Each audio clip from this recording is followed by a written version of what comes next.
자, 온라인 수업 3주차 첫 번째 수업을 시작합니다. 교과서 57페이지 2단원 국내의 민족운동 단원입니다. 전부 다 학습지와 교과서가 있는 학생들은 교과서를 준비해 두고요. 학습지와 교과서가 없는 사람들은 연습장 등을 꺼내서 필기라도 제대로 좀 해 두기 바랍니다. 그럼 지금부터 수업 시작하겠습니다. 안녕하십니까?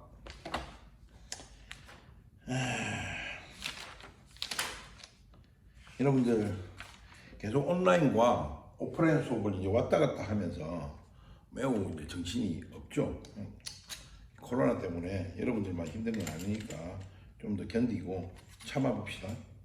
자, 오늘은 단원이 국내의 민족운동이라는 단원입니다. 우리가 저 앞에서 기억은 잘 안 나기 때문에 어디까지 했는가 하면 3.1운동 이후에 임시정부가 수립되고 이런 부분까지 했습니다. 3.1운동 이후에 국내에서 어떤 민족의 운동이 전개되는가 하는 부분들을 먼저 보겠습니다. 첫 번째 단원, 사회주의 수용. 사회주의 수용과 민족운동의 분화가 등장하죠. 사회주의 수용이라는 것은 뭔가 하면 이제 전 세계적으로 사회주의라는 사상이 크게 유행하게 됩니다. 왜 이런 것들이 나타나는가 하면은 1917년에 러시아가 사회주의 혁명에 성공하거든요. 이 사회주의 혁명이 어떤 혁명인가 하면 노동자, 농민이 주인되는 나라를 만들자라는 그런 운동이었어요. 그러다 보니까 많은 노동자와 농민들이 그런 운동에 호응하게 되고, 그리고 그런 것들을 필요로 하다라고 생각하는 사람들이 사회주의 사상에 전부 다 이제 빠지게 됩니다. 이 사회주의 운동이 전 세계를 휩쓸면서 우리나라 사람들 중에서도 사회주의를 이제 따르는 사람들이 나타나게 된 거죠. 그게 1920년대부터 본격적으로 늘어나게 됩니다. 그래서 우리나라 민족운동 하던 사람들 중에서도 사회주의를 받아들이는 사람들이 나타나요. 그래서 이 사회주의 사상이 우리나라 안에도 매우 확산되는 그런 모습을 보여줍니다. 3.1운동 이후의 모습입니다. 확산되는 모습을 보여주고요. 그러다 보니까 민족운동 세력이 기존의 민족주의, 우리 민족을 중심으로 한 민족주의 계열도 있지만 사회주의 계열 사람들도 나타나게 됩니다. 그래서 민족운동이 두 부류가 되는 거죠. 민족주의 계열도 있고 사회주의 계열도 있다. 이 두 세력들이 있게 됩니다.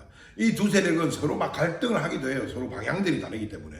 하지만 큰 틀에서는 독립을 원하는 건 똑같기 때문에 큰 틀에서는 서로 협력하는 이런 모습을 보여주기도 합니다. 그런 와중에 민족주의 계열 중에서 일부가 있습니다. 민족주의 계열 중에서 많은 사람들은 국외로 나가서 무장독립투쟁이나 아니면 임시정부 활동 이런 것들을 했던 사람들도 있지만 주로 국내에 있던 민족주의 계열 사람들 중에서 일부는 당장 그러니까 3.1운동이 전국적으로 전개되긴 했지만 결국은 실패했잖아요.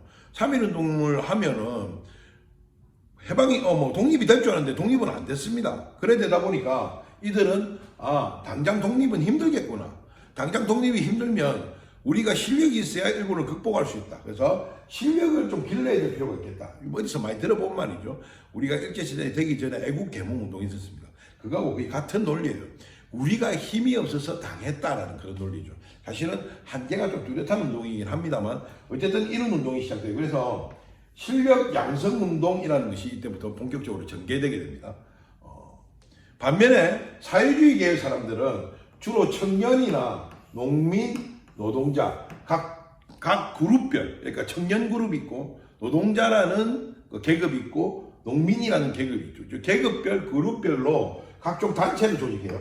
이 단체를 청년회를 조직한다든지, 아니면 노동자회, 농민회, 이런 것들을 조직해가지고, 그런 단체를 중심으로 해서 사회운동을 사회주의 계열은 주로 전개하는 그런 모습을 보여줍니다. 다음 단원으로 봤어요. 자, 이제 실력 양성 운동이 어떻게 전개됐는가 한번 보도록 하겠습니다. 실력 양성 운동의 대표적인 것이 바로 물산 장려 운동하고 밀립대학 설립 운동이에요.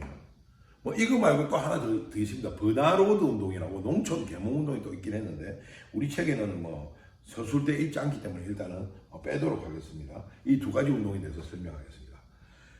자, 1920년대 이렇게 들어오면서 회사령이 철폐된다고 했죠. 그래서 많은 일본 기업들이 우리나라에 많이 진출해요. 그런데 우리나라 기업들도 이제 회사령이 없어지게 되면서 어느 정도는 우리나라 사람들 중에서도 기업을 차리는 사람들도 나타납니다. 그래 되니까 어떤 현상이 생기는가 하면 우리나라 기업 물건을 써주자라는 운동들이 나타나기 시작해요. 일본 기업 물건보다는 우리나라 사람이 사장으로 있는 기업 물건을 써주자. 그게 바로 물산 장려 운동입니다. 뭐 쉽게 말하면 국산품 애용 운동이죠. 근데 좀 애매한 건 있어요. 공장이 우리나라에 있고 일하는 사람도 우리나라 사람인데 주인이 일본 주인이면 일본 물건.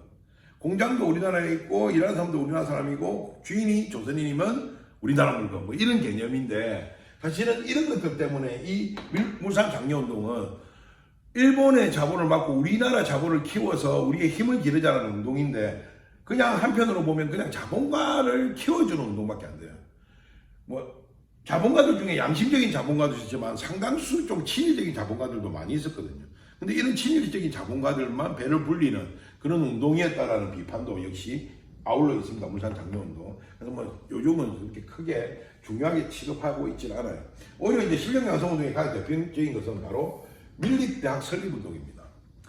일제는 무단 통치 기간에 조선인들은 상급학교 진학을 금지시켰어요. 대학을 못 갑니다. 조선인들은 아예 그 갈 수 있는 학제가 없어요. 그러니까 조선인들이 다니는 고등학교를 졸업하면 대학을 못 가게끔 만들어놨던 거예요. 그러다 보니까 조선인들은 원천적으로 대학 가는 길들을 막아놨죠. 일본인들이 다니는 고등학교를 다녀야 대학을 갈 수 있습니다. 물론 일부 조선인들은 일본인들이 다니는 고등학교를 다녔죠. 그들은 대학을 가긴 했습니다만 많은 조선인들이 대학을 못 갔어요. 고급 고등교육을 못 받는다는 거죠. 그런데 일본이 이제 문화통치, 소위 제가 말하는 문화통치, 다른 말로 하면 민족 분열 통치 시작하면서 조선인들도 대학에 갈 수 있다라고 말해요. 말만 그렇게 하고 조선에다가 대학을 설립을 안 합니다. 설립한 대학이 경성제국대학이라는 대학을 설립한데 그 경성제국대학은 소수의 이름만 받는 데다가 거의 일본인만 입학시켜요. 그러다 보니까 경성제국대학에 입학할 수 있는 아가 진짜 경성제국대학이 사실 지금 서울대의 전신이거든요.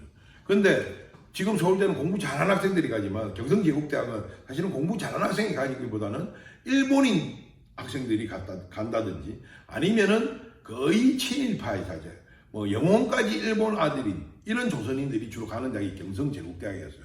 그러다 보니까 우리 일반 조선인들이 갈 수 있는 대학들이 없었다라는 거죠. 그런 대학을 우리 스스로 만들자. 일본한테 안 만들어주면 우리가 만들자. 그래서 밀립대학을 만들자라는 운동이 전개가 됩니다. 근데 이 운동은 총독부가 방해합니다. 우리가 우리 돈으로 우리가 대학 만들겠다는 것도 못 만들게 해요. 그래서 총독부는 사실은 문화통치라는 이름으로 많은 걸 허용해 준 척 하지만 사실 조금이라도 지가한테 걸리는 게 있으면 절대 허용하지 않는 모습을 보여줍니다. 자, 여기까지가 주로 사회주의 계열에서, 민족주의 계열에서 주로 전개했던 운동이죠. 자, 그럼 사회주의 계열에서 전개했던 운동, 대표적으로 전개했던 운동을 한번 보도록 하겠습니다. 주로 사회주의 계열은 이런 농민운동과 노동운동을 많이 전개하거든요.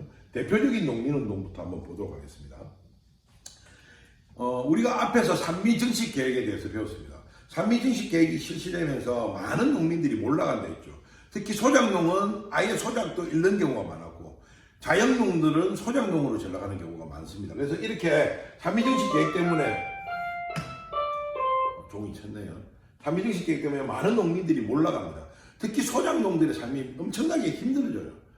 일본인, 조선인 지주, 일본인 지주 할 것 없이 악덕 지주들은 소작료를 엄청나게 올리고 그 다음에 각종 지주들이 내야 될 세금이나 여러 가지 비용들을 전부 다 소작인들한테 부담시켜버립니다.